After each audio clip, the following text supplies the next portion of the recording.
Welcome back to episode 407. Trucking along, and this episode will not disappoint. If you look below us, it's mercury dripping from an air conditioner. Yes. And, good stuff here. But before we bring on our special guest, I would like to mention all of the conferences that we're going to be at. And holy crap, is it a lot? I should have been prepared for this. It is pretty much all of 2024. I think I didn't even know that the country had these many conferences, and they're really just the conferences within the United States. But areas just keep adding on and adding on and adding on, and they keep reaching out. So what do we got? Where are we going? All right. So we have, in no particular order, Florida, Indiana, Michigan, Cold Zone, Convergence, Ontario, South Carolina, Connecticut, Oklahoma State, and Continuing Challenge. That's on the docket as of right now. So if you're going to be in one of those places, come and find us, or go to the Haz Mat Specialist Happy Hour, which is the fourth Thursday of the month. And I'll give you guys a little secret out there. If you took the survey and you got your coin, there are so many people looking to buy Bob drinks at conferences that we've had to limit it to just the people that own the coin. So if you have the coin, if you have the poker chip, that will enable you to find Bob and buy him a drink. Yeah, and speaking of that, I didn't bring him a drink because I was so excited for our guest. Let's bring him on. There he is. Hey, beautiful.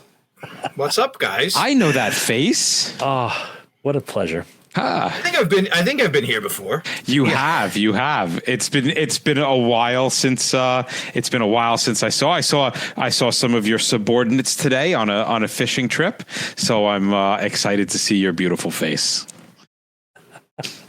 Well, why don't you introduce yourself? It's probably easier.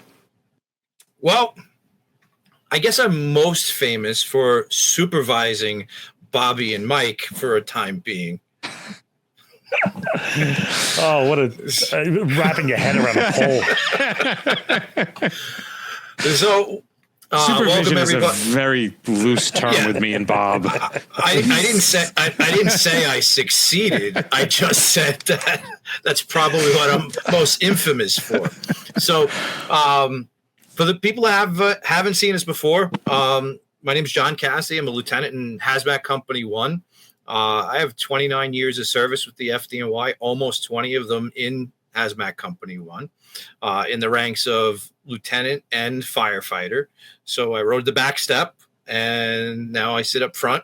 And both of these gentlemen drove me at one point or the other. So, a lot of the calls that they talk about, we've been on together. And I would not be exaggerating in the least to say that he is the heart and soul of the Haz Mat program within the FDNY. So don't just think of him as some lieutenant in some company.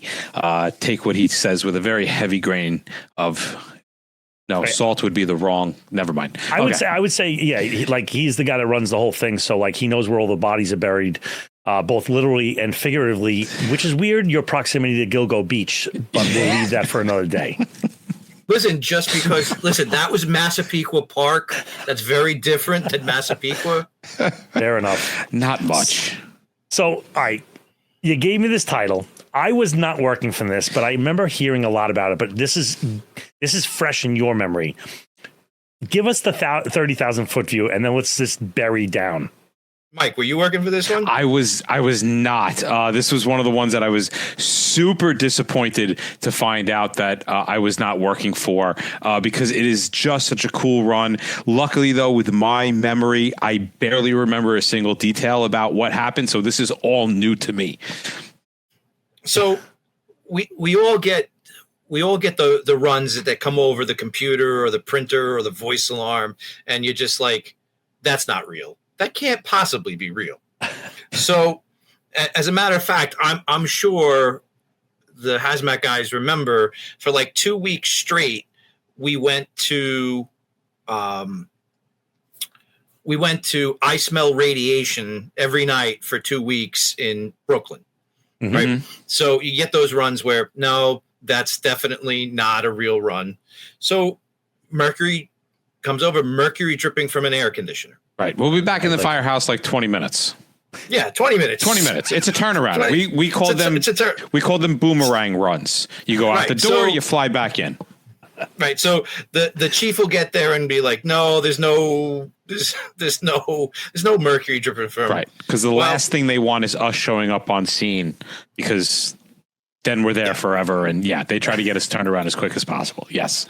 So I was sorely mistaken.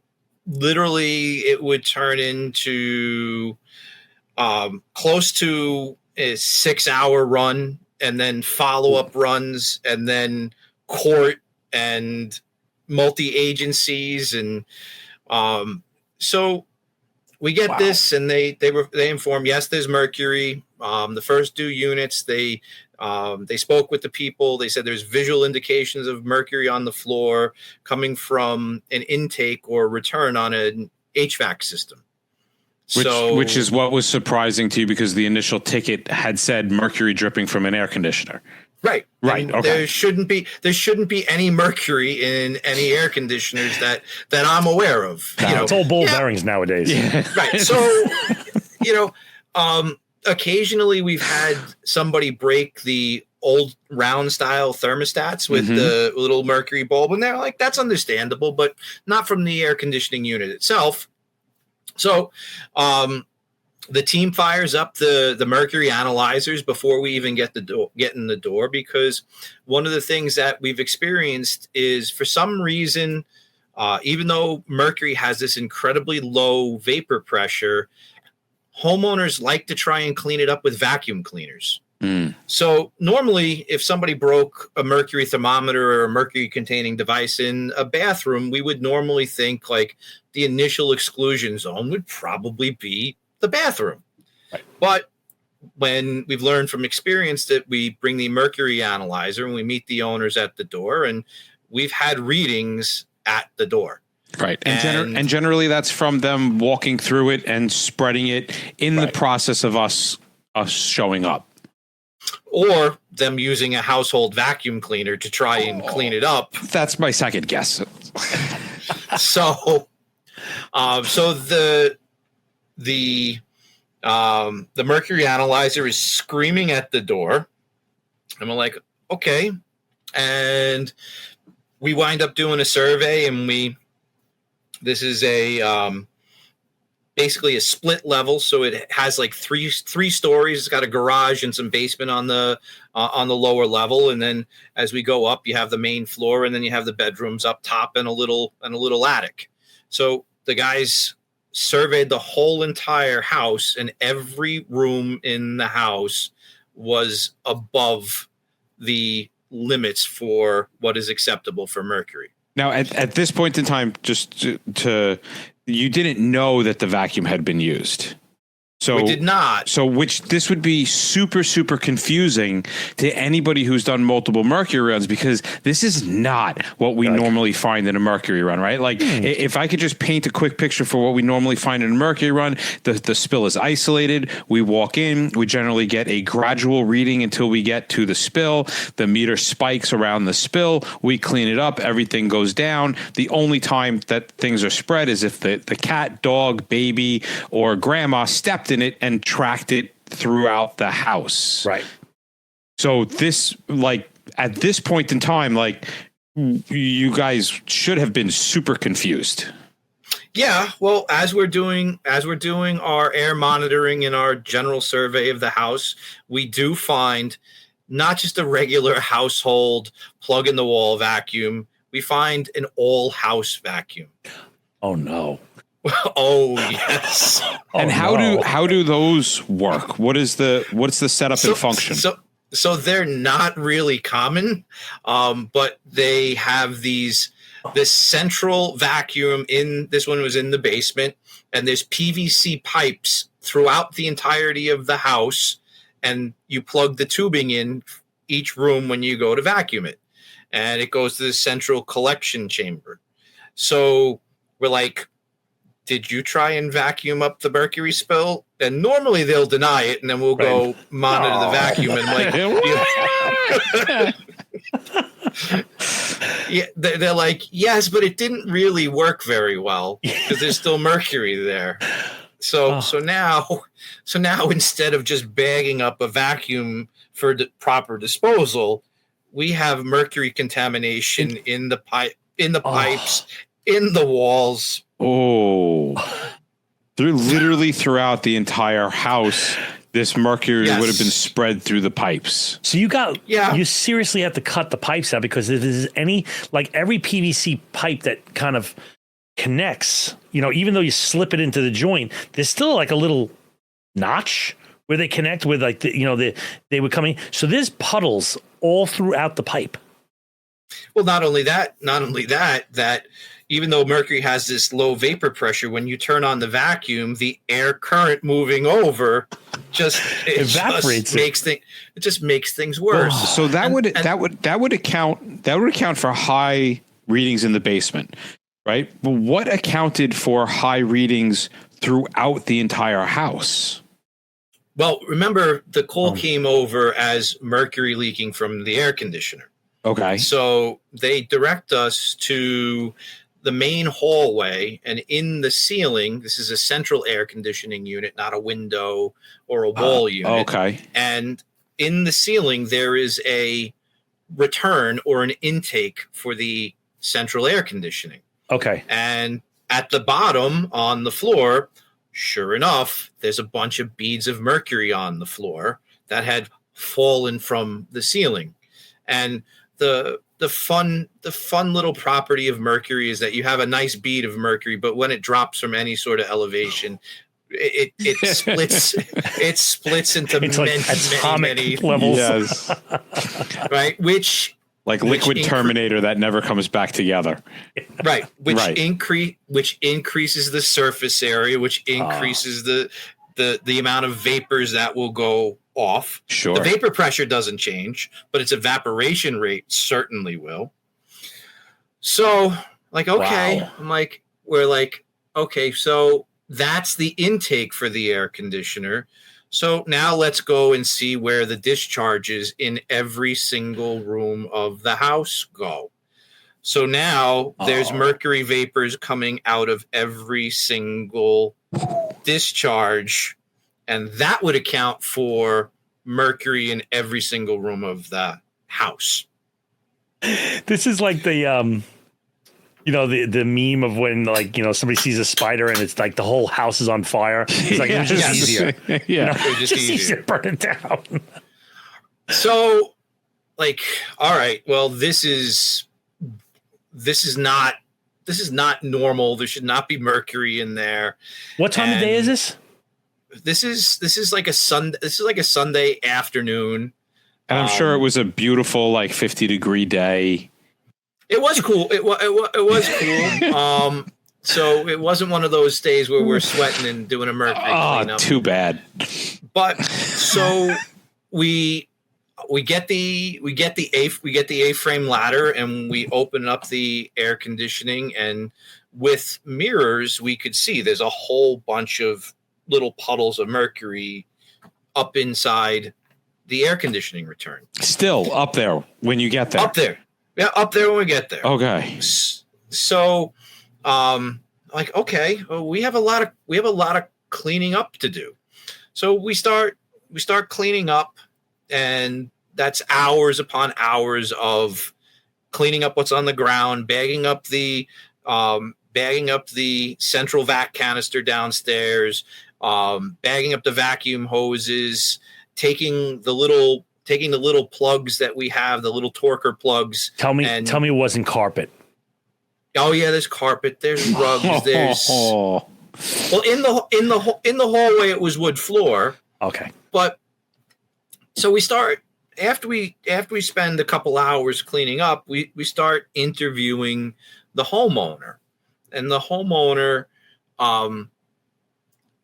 tells about a conflict that he's having with the contractor, ironically about the air conditioning system, and that he had been working on the house a week prior. So he was alleging that the air conditioning repair guy, who he wanted to service something under warranty, and they had a disagreement of whether it was under warranty or not, he alleges that he put it up there. Well, this is not really okay. So now we have this aspect of we have an allegation of criminality. Right. Right. But who do you call? Do you call the regular precinct cop? Because this is a little bit outside of their purview of understanding about, like, all right, so it's mercury. Like, how's that a problem? Right. So now my concern is that they reported the guy was in the house a week ago. So that means that the air conditioning has been pumping out mercury vapor for a week. And they've been exposed and breathing this in for a week. I don't think there's a Law and Order Special Victims Unit for mercury. I would not have been able to get any experience from my years of watching Law and Order on this one. So through our experience in hazmat, we've worked with New York State Department of Environmental Conservation Police. So we reached out to them for some guidance, and they came out and they were going to get involved, and they were going to work with the local police department to conduct an investigation. Now, at the end of the day, after our mitigation, we had opened up all the windows. We put multiple fans into operation. And even after that, and hours and hours and hours of running fans, we couldn't get the levels to drop. There was no longer, visible mercury to clean up, but it's just in everything. Mm-hmm. It's in the curtains. It's in the rugs. It's just right, everywhere. You would almost think about this as you would like a high humidity, right? Where you have water vapor in the air, the water vapor is going to get into everything. And therefore, then you would have to re-dry out, sort of speak, the entire room. It's embedded in everything that can be absorbent. Yeah. And so now we have some follow-up. We don't want to let the homeowners reoccupy because we can't. So we have to advise them that, we think it's in your best interest to go get a hotel room. We also advise them to go see their primary care physician and go get some blood draws, go get some urine, and see if there's any effects. And were there any signs and symptoms of anybody or anything in the house? People complained of intermittent headache, but nothing really acute. But headache is a potential symptom of mercury poisoning, a little dizziness at times. One of my other concerns was one of the residents of the house was pregnant. So certainly that heightens your medical, listen, you need to really go speak to somebody and find out what's going on. So you know how you know that stuff, Mike? Well, from training, Bob. Training, everybody knows that.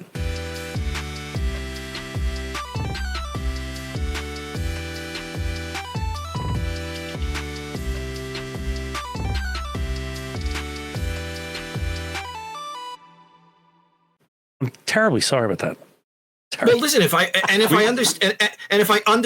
understand correctly, you guys can cater to an online training program or an in-person training program, whatever the customer needs. Yeah. Very versatile. We're trying to figure out smoke signal training right now. It's the latest and the greatest in 17th century technology. And we'll leave the fire prop behind. So where we left off is we're wrapping up. We've been on scene 6+ hours. We've run the fans. We still can't get the numbers where they need to be. We're leaving all the windows open for natural ventilation. One of our partner agencies in New York City is New York City Department of Health, and they will do follow-up for mercury contamination. So we made notifications to them. They're going to follow out. They're also going to follow up on the medical concerns that we have. And New York City Department of Environmental Conservation Police are going to come. We go back, and now this starts to take on a life of its own. So one of the things that happened tragically, there was mercury in every person in the homeowner's blood and urine, and the family dog died. Ooh. So I'm assuming mercury. We're not talking like hit by a car that day. No, mercury. No. Okay, mercury. So the dog died from supposed mercury poisoning, and it reinforces a nice concept of you have a smaller individual susceptibility. Obviously, a pet is smaller than a human being. The pet is also closer to the ground, where the mercury vapors are going to be more heavily focused, and the dog died. And so now this is taking on a whole bunch of different things. And the Department of Environmental Conservation Police, they did a further evaluation of the central air conditioning system, and in one of the main distribution units that was in the attic had additional mercury in it. So he didn't just put mercury in one spot. There was mercury placed in a number of spots. It kind of sounds like this was intentional, because mercury doesn't oopsie its way into a HVAC thing after you get a repair from an HVAC guy. It's kind of like, I'm kind of leaning this way, right? Right. Well, so certainly it's highly unusual and needs to be investigated. And right. the fact that it was in multiple places in the system, again, is your index of suspicion goes higher. And was there any damage to the ductwork that the mercury was sitting on? Nope. No. So really, Okay. So it's like a big one section that the DEC police found, which is a big box, and that's where the damper is going to move. That's where you're going to put a filter very often. And he opened that up and he found some in there. We found ours in the hallway by the return. And the family was actually very fortunate, because mercury is so heavy and it's because it's liquid that it actually found places to get out. Otherwise, nobody would have known this. And it killed the dog in a week. What kind of symptoms would have had if this was never discovered? And it's just a chronic, you can have like chronic fatigue symptoms, low level chronic exposure. Who's going to, what primary care physician is going to think, oh, let's test them for mercury? That would be a medical whodunit for quite a while. So there was no lingering effects of the people in the house, but eventually they decide that they want to do criminal prosecution of the HVAC guy, and now this is going to go to court, which is a very, very interesting thing, because I would testify in court based on our hazmat findings. So this is where all the hazmat training, all your documentation, all the stuff that you're going to do that you may not really appreciate, and sometimes it may seem mundane, but this is where your agency's reputation comes in line, because there is somebody that's going to get paid to try and pick all this apart for the benefit of their client. And you guys mentioned Law and Order before. So the defense attorney was a famous mobster, John Gotti's attorney at one point, Marvin Kornberg. And he was straight out of like Law and Order Central casting. He was like one of these bigger than life animated courtroom presence. And we had some lively discussions. But this is where if you want your testimony to be admitted into the record, you have to show that your training and your certifications and your credentials on why you should be considered a subject matter expert. So thankfully that was all in place. We had our documentation in place. Our reports were all in order. And we even got down to the defense attorney earned his money. He did a very, very deep dive into everything. He even read the owner's manual for the Jerome 505 mercury analyzer. Whoa. That we utilize from cover to cover. and we had a lively discussion on when do you change the filter in the Jerome 505. Please tell me your answer was after your client attempted to kill everybody in the house. Well, no, that's really not how that goes. When you testify in court, you really are only allowed to answer the question that's posed to you. You're not supposed to speak extemporaneously beyond that. Right. And if you want to get additional points put in, it's up to the opposing attorney to circle back and bring you back there. So you don't get to have this long narrative discussion like we're having now, right? So the interesting thing, and again, this is total hazmat nerd stuff. The Jerome 505 isn't a first responder meter; it's a industry. It's an industry meter, right? So they're using it every day, and in there it says you change the filter monthly or as needed. So he asked me, he's like, "Can you tell me when that filter was last changed?" And honestly, I can't. So I may have been a little adamant, and I'm like, I have no clue when it was last changed. And he throws his hand up and he's like, how could that be? My client's freedom is on the line and you can't tell me. He goes, that's supposed to be changed every month.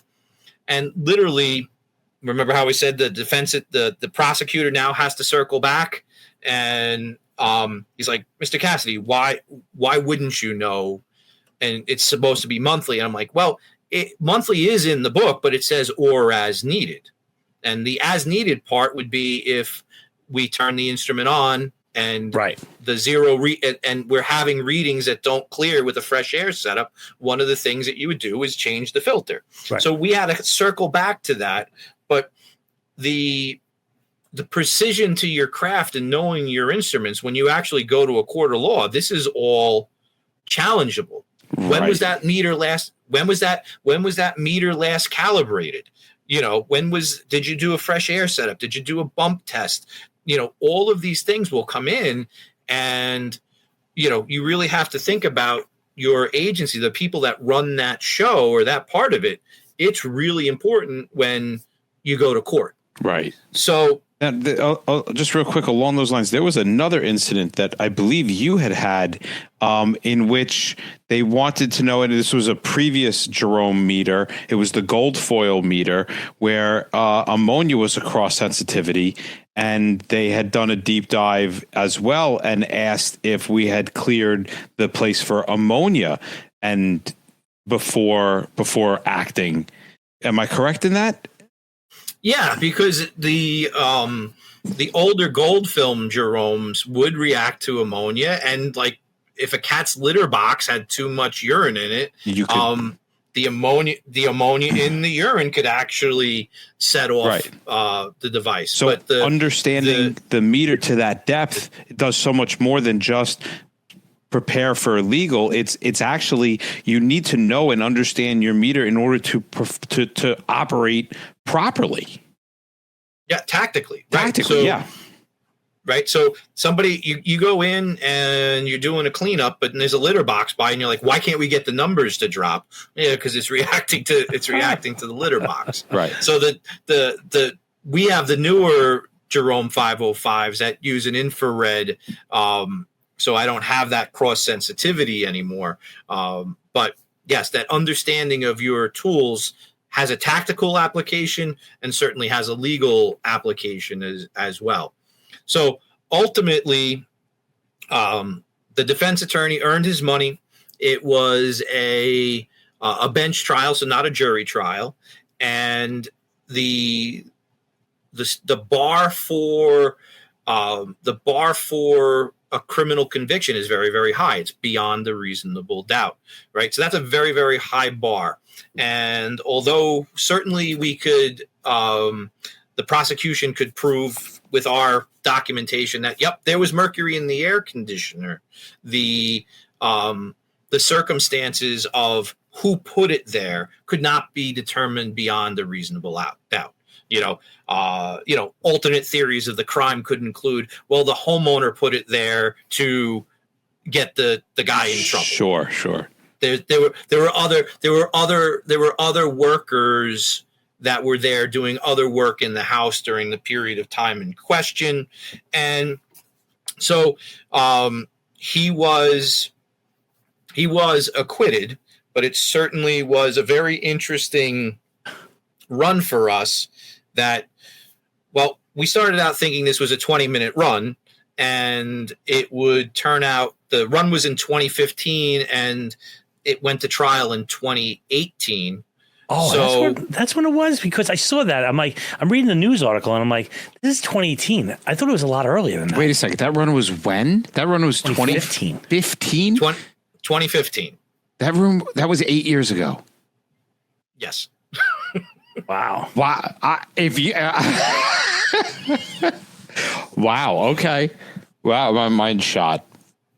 So this is also where your documentation becomes really critical, because your memory of that run, of the particulars of that run, 3 years down the road when you're in court, certainly, everybody's memory is going to change. Right. But in this particular one, because of the circumstances, an extra level of documentation was done, because there was the possibility that this could happen. Yeah. Right. So if we go out on a hazmat run, and for our viewers, when we start thinking like, where do we want that extra level of scrutiny of our documents? Anytime somebody is hurt, whether it's one of us on our crew or somebody from the public, if there's a fatality, God forbid, right, then there's going to be this interest in this incident, right? Or if there's a high level of property damage and who's responsible for it, all of that, you really want to make sure your documentation is right. Even if you take, some notes, send an email to yourself, something where you can timestamp stuff, and they're going to be like, well, how are you so certain this happened? Well, I documented it and I sent the report via this email at this time. And then you're allowed to bring that document in to refresh your memory. And that way, you don't get torn apart on, that your mind is a sieve 3 years later. And, but that's normal. That's normal. Let me ask, because we've hit our 30-minute mark, but I would be remiss to ask this one last question. So, legal operation, okay, that's totally cool. What were some of the lessons learned in tactical operations at that run? Oh, I know. Behind the premium wall. Ooh.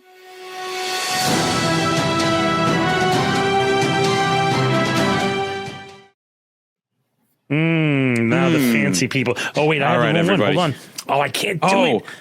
Where's our... All right, this is supposed to be the opulence room. Oh, but it wasn't set up. All right, so opulence really quick. Gold. Okay. Yeah, we're back. Damn it. So, yeah. All right. So, yeah, I'm really interested to know, because this, with the whole confusion at first and the whole, like, why are there fucking readings throughout this whole house? What were some of the lessons tactically that were learned from this run? Like, what from this run, apparently 8 goddamn years ago, do we pass on to every generation? So one of the things is sometimes you just have to accept your fate. You're going to be there all day. All right. Sometimes you're the windshield. Sometimes you're the bug. Right. So it doesn't matter what's going on in your personal life at that time. It doesn't matter that there's somebody in the firehouse waiting, who came in early for you. You have to put the effort in, because this is what our craft is, demands sometimes. Right. So once we've accepted that, let's make sure we have the proper resources. Right. So we called for an extra tech engine for relief purposes, extra meters, realizing that meters might get saturated. We want to have extra meters on hand.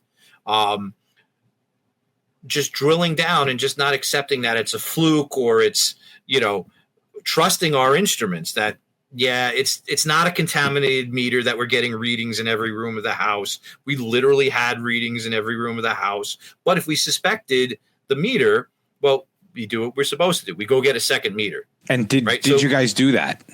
Yeah. So okay. we had, so not only did we have our two instruments, we had the hazmat technician unit that supports us. And then we called for a third hazmat technician unit for relief and support. So we realize it's going to be just all day, but like some of our things actually work.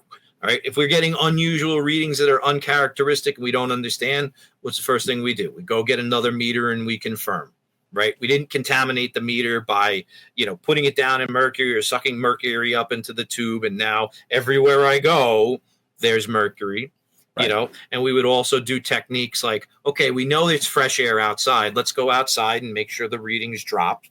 They did, right? Things like, all right, we have to shut down the HVAC because we don't want to continue that. Mm-hmm.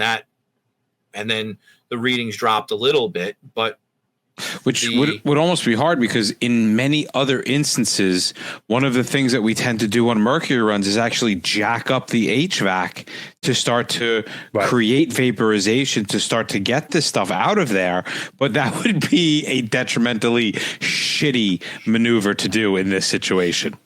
Yeah. So, and realizing one of the things we try is, as in our organization, we try to finish the job and solve the job, right? And realizing that this was beyond hazmat's capabilities. Ultimately, I think it was a $65,000 remediation because they had to cut out they had to cut out the piping, and they had to pull up carpets, and like it was just this crazy event. And I know there was so the criminal case resolved.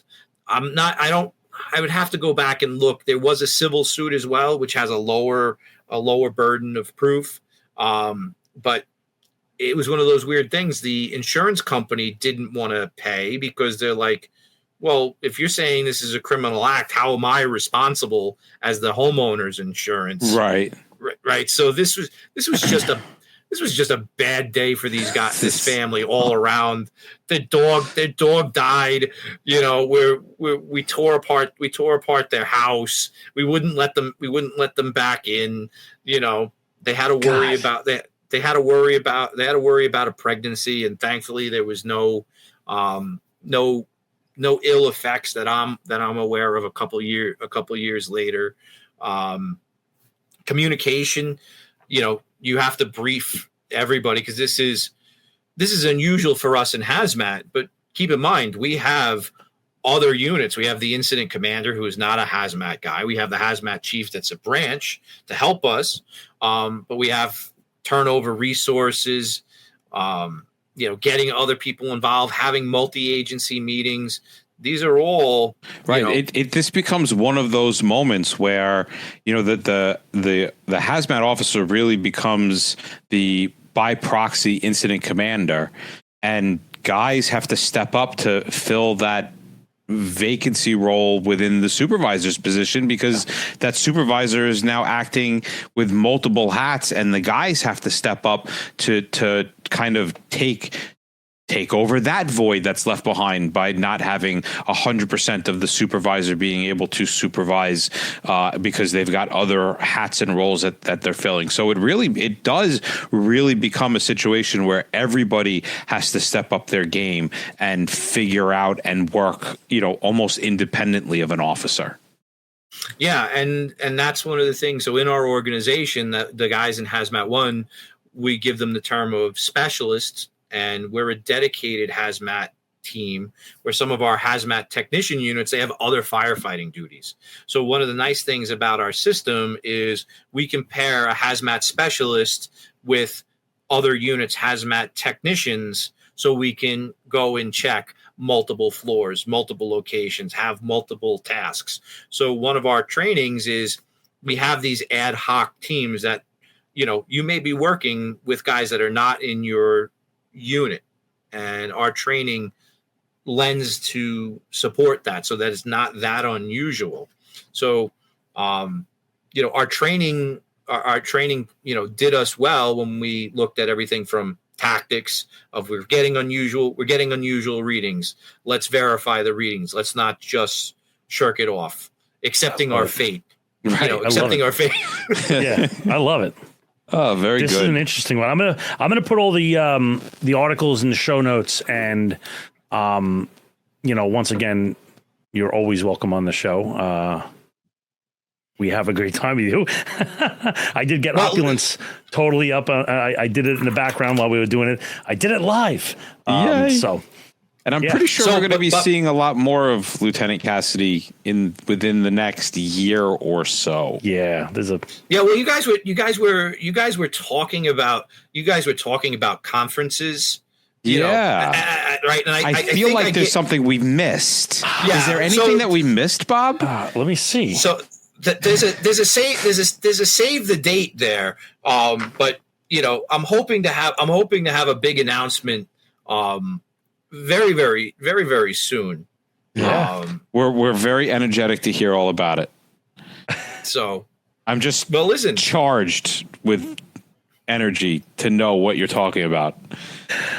It's going to be exciting. It's going to be big, and I'm partnering with a successful podcast to Oh, give us their name because we need help.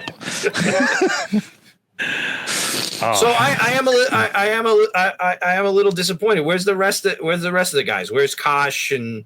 Oh no, they're on another show. Oh, that's part of the listen. When we get to what we're talking about right now, every aspect of everything we touch we'll have it going. So that's the round table. That's the round table. Yeah, that's the first Tuesday of every month.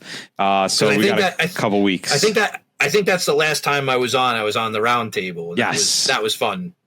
Well, you have to come back on. All right. So, and the other thing is I think Brian needs to have some sort of visual presence. Yes, our HR department. He's here somewhere in spirit. So, all right. Oh, there he is. All right, guys. We are wrapping. Gentlemen. I'll see you.